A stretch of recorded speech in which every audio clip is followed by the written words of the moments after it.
ಕರಾವಳಿ ಸಿನಿಮಾ ಹೇಗಿದೆ? ಸಿನಿಮಾದ ಒನ್ ಲೈನ್ ಸ್ಟೋರಿ ಏನು? ವೀಕ್ಷಕರೇ, ಇದೇ ತರಹದ ಸಿನಿಮಾ ರಿವ್ಯೂಗಳಿಗಾಗಿ ನಮ್ಮ ಚಾನಲ್ಗೆ ಈಗಲೇ ಸಬ್ಸ್ಕ್ರೈಬ್ ಆಗಿ.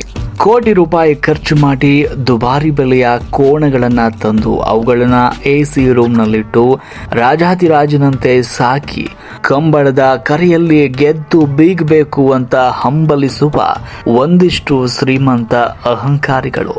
ಇನ್ನೊಂದು ಕಡೆ ಅದೇ ಕರೆಯಲ್ಲಿ ತಮ್ಮ ರಕ್ತ, ಬೆವರು ಹಾಗೂ ಕಷ್ಟವನ್ನೇ ನಂಬಿ ನಿಲ್ಲುವ ಸಾಧಾರಣ ಬಡ ಮನುಷ್ಯ. ಈ ಇಬ್ಬರ ನಡುವೆ ಜಿದ್ದು ಬಿದ್ರೆ ಏನಾಗುತ್ತೆ? ಅಹಂ ಹಾಗೂ ನಂಬಿಕೆಯ ನಡುವೆ ಕಂಬಳದ ಅಖಾಡದಲ್ಲಿ ನೆತ್ತರಿನ ವಾಸನೆ ಬಂದಾಗ ಕತೆ ಯಾವ ರೀತಿ ತಿರುವು ಪಡೆದುಕೊಳ್ಳುತ್ತೆ? ನಮಸ್ಕಾರ, ಜನರಲ್ ಟಿವಿ ಕನ್ನಡಕ್ಕೆ ಸ್ವಾಗತ. ಕರಾವಳಿಯ ಜಾನಪದ ಕ್ರೀಡೆ ಕಂಬಳದ ನೈಜ ಪರಿಮಳ, ಅಲ್ಲಿನ ಜನರ ಜಿದ್ದು, ಭಾವನೆ ಹಾಗೂ ಸಂಸ್ಕೃತಿಯನ್ನ ಬೆಳ್ಳಿ ಪರದೆಯ ಮೇಲೆ ಅದ್ಭುತವಾಗಿ ಕಟ್ಟಿಕೊಟ್ಟಿರೋ ಕರಾವಳಿ ಸಿನಿಮಾದ ಕಂಪ್ಲೀಟ್ ರಿವ್ಯೂ ಇವತ್ತಿನ ವಿಡಿಯೋದಲ್ಲಿದೆ. ವಿಡಿಯೋನ ಕೊನೆ ತನಕ ನೋಡಿ ಹಾಗೂ ನಮ್ಮ ಚಾನಲ್ಗೆ ಸಬ್ಸ್ಕ್ರೈಬ್ ಆಗಿ. ವೀಕ್ಷಕರೇ, ಕರಾವಳಿ ಅಂದ ತಕ್ಷಣ ನಮ್ಗೆ ನೆನಪಾಗೋದು ಅಲ್ಲಿನ ಸಮುದ್ರ, ದೈವಾರಾಧನೆ ಹಾಗೂ ಸಾಂಸ್ಕೃತಿಕ ಕ್ರೀಡೆಯಾದ ಕಂಬಳ. ಆದ್ರೆ ಕಂಬಳ ಅಂದ್ರೆ ಬರೀ ಕೋಣಗಳನ್ನ ಓಡಿಸೋದು ಮಾತ್ರವಲ್ಲ, ಅದರ ಹಿಂದೆ ತಿಂಗಳುಗಳ ಕಾಲ ಪಡುವ ಶ್ರಮವಿದೆ, ತಪಸ್ಸಿನಂತ ಆಚರಣೆ ಇದೆ. ಪ್ರತಿಯೊಬ್ಬ ಕಂಬಳ ಪ್ರೇಮಿಯ ಜಿದ್ದಿನ ಕಥೆ ಇದೆ. ಈ ಕಂಬಳಕ್ಕೆ ಕೋಣಗಳನ್ನ ಸಿದ್ಧಪಡಿಸಿ ಅವುಗಳನ್ನ ತಂದು ಕರೆಯಲ್ಲಿ ನಿಲ್ಲಿಸೋದು ಅಂದುಕೊಂಡಷ್ಟು ಸುಲಭದ ಕೆಲಸ ಅಲ್ಲ, ಅದು ಪ್ರತಿಯೊಬ್ಬರ ಸಾಹಸ. ಈ ಸಿನಿಮಾದ ನಿರ್ದೇಶಕರಾದ ಗುರುದತ್ ಗಾಣಿಗ ಅವರು ಸ್ವತಃ ಕರಾವಳಿ ಮೂಲದವರಾಗಿದ್ದರಿಂದ ಈ ಪ್ರಕ್ರಿಯೆಯನ್ನು ಅತ್ಯಂತ ಹತ್ತಿರದಿಂದ ಕಂಡು ಬೆಳೆದವರು. ಅದೇ ಕಾರಣಕ್ಕೆ ಅವರು ಈ ಸಂಸ್ಕೃತಿಯನ್ನ ಕೇವಲ ಮೇಲ್ನೋಟಕ್ಕೆ ತೋರಿಸದೆ ಪ್ರೇಕ್ಷಕರಿಗೆ ಕಂಬಳದ ಐತಿಹ್ಯ ಹಾಗೂ ರೋಮಾಂಚನವನ್ನ ನೇರವಾಗಿ ತಲುಪಿಸುವಲ್ಲಿ ಯಶಸ್ವಿಯಾಗಿದ್ದಾರೆ. ಇನ್ನು ಈ ಸಿನಿಮಾದ ಕಥೆಯತ್ತ ಬರೋದಾದ್ರೆ, ಇಲ್ಲಿ ಕೇವಲ ಕಂಬಳದ ಆಟವಿಲ್ಲ, ಅದಕ್ಕಿಂತ ಮಿಗಿಲಾಗಿ ಮನೆತನದ ಇತಿಹಾಸವಿದೆ, ಮಹಾರಾಜರ ಕುರ್ಚಿಯ ಜಿಗುಟುತನವಿದೆ ಹಾಗೂ ಜಿದ್ದಿನಲ್ಲಿ ಹರಿಯುವ ನೆತ್ತರಿನ ವಾಸನೆ ಇದೆ. ಈ ಕಥೆಯಲ್ಲಿ ಬಡವ, ಶ್ರೀಮಂತ ಮತ್ತು ಸೇಡಿನ ಕಿಚ್ಚು ಪ್ರಮುಖ ಪಾತ್ರವನ್ನು ವಹಿಸುತ್ತೆ. ಕೋಟಿ ಕೋಟಿ ರೂಪಾಯಿ ಬೆಲೆ ಬಾಳುವ ಕೋಣಗಳನ್ನ AC ರೂಮ್ನಲ್ಲಿಟ್ಟು ಅದ್ದೂರಿಯಾಗಿ ಸಾಕಿ ಗೆಲ್ಲಬೇಕು ಎನ್ನುವ ಶ್ರೀಮಂತ ಗತ್ತು ಒಂದ್ ಕಡೆ ಆದ್ರೆ, ಆ ಶ್ರೀಮಂತರ ಮುಂದೆ ಒಬ್ಬ ಸಾಮಾನ್ಯ ಮನುಷ್ಯ ತನ್ನ ಸಾಧಾರಣ ಕೋಣದೊಂದಿಗೆ ಬಂದು ಗೆದ್ದು ನಿಂತಾಗ ಆ ಶ್ರೀಮಂತರ ಅಹಂಗೆ ಧಕ್ಕೆ ಆಗುತ್ತೆ. ಅಹಂ ನಂತರ ಎಂತಹ ಭೀಕರ ರೂಪ ಪಡೆಯುತ್ತೆ. ಮುಂದೆ ಕಂಬಳದ ಅಖಾಡವು ಬರೀ ರೇಸ್ ಆಗಿ ಉಳಿಯದೆ ಎಂತಹ ಭಾವನಾತ್ಮಕ ಹಾಗೂ ಭೀಕರ ಕಣವಾಗುತ್ತದೆ ಎನ್ನುವುದೇ ಈ ಸಿನಿಮಾದ ಜೀವಾಳವಾಗಿದೆ. ಇನ್ನು ನಟನೆಯ ವಿಷಯಕ್ಕೆ ಬಂದ್ರೆ, ಈ ಸಿನಿಮಾದ ದೊಡ್ಡ ಪ್ಲಸ್ ಪಾಯಿಂಟ್ ಅಂದ್ರೆ ಪ್ರತಿಯೊಂದು ಪಾತ್ರಕ್ಕೂ ನೀಡಲಾಗಿರುವ ಮಹತ್ವ. ಇದು ರೆಗ್ಯುಲರ್ ಮಾದರಿಯ ಕಮರ್ಷಿಯಲ್ ಸಿನಿಮಾ ಅಲ್ಲ. ಇಲ್ಲಿ ಒಬ್ಬನೇ ಹೀರೋಗಿಂಟ್ ಅಥವಾ ಪ್ರತಿಯೊಂದು ಸನ್ನಿವೇಶದಲ್ಲೂ ಬರುವ ಪಾತ್ರಗಳು ಆ ಕ್ಷಣದ ಹೀರೋಗಳಾಗಿ ಮೂಡಿ ಬರುತ್ತವೆ. ಇನ್ನು ಈ ಸಿನಿಮಾದಲ್ಲಿ ಪ್ರಜ್ವಲ್ ದೇವರಾಜ್ ಅವರು ಕಂಬಳದ ಪ್ರಪಂಚಕ್ಕೆ ಹೊಸಬನಾಗಿ ಕಾಲಿಡುವ ನೈಜ ಹುಡುಗನಾಗಿ ಕಣ್ಣಿಗೆ ಕಟ್ಟುವಂತೆ ಕಾಣಿಸಿಕೊಂಡಿದ್ದಾರೆ.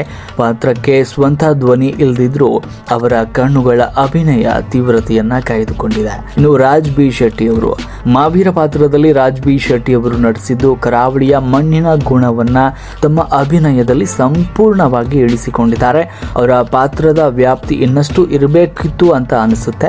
ಇನ್ನು ಮಿತ್ರ, ಈ ಸಿನಿಮಾದ ದೊಡ್ಡ ಸರ್ಪ್ರೈಸ್ ಅಂದ್ರೆ ನಟ ಮಿತ್ರ ಅವರು ಕಂಬಳಕ್ಕಾಗಿಯೇ ಹುಟ್ಟಿ ಬೆಳೆದವರೇನು ಎನ್ನುವಷ್ಟರ ಮಟ್ಟಿಗೆ ಜೀವ ತುಂಬಿ ಅಭಿನಯವನ್ನ ಮಾಡಿದ್ದಾರೆ. ಇವ್ರ ಜೊತೆಗೆ ರಮೇಶ್ ಇಂದ್ರ, ಶ್ರೀಧರ್ ಹಾಗೂ ನಾಯಕಿಯರ ನಟನೆ ಕೂಡ ಇಲ್ಲಿ ಸಿನಿಮಾದ ಎಮೋಷನಲ್ ತೂಕವನ್ನ ಹೆಚ್ಚಿಗೆ ಮಾಡಿದೆ.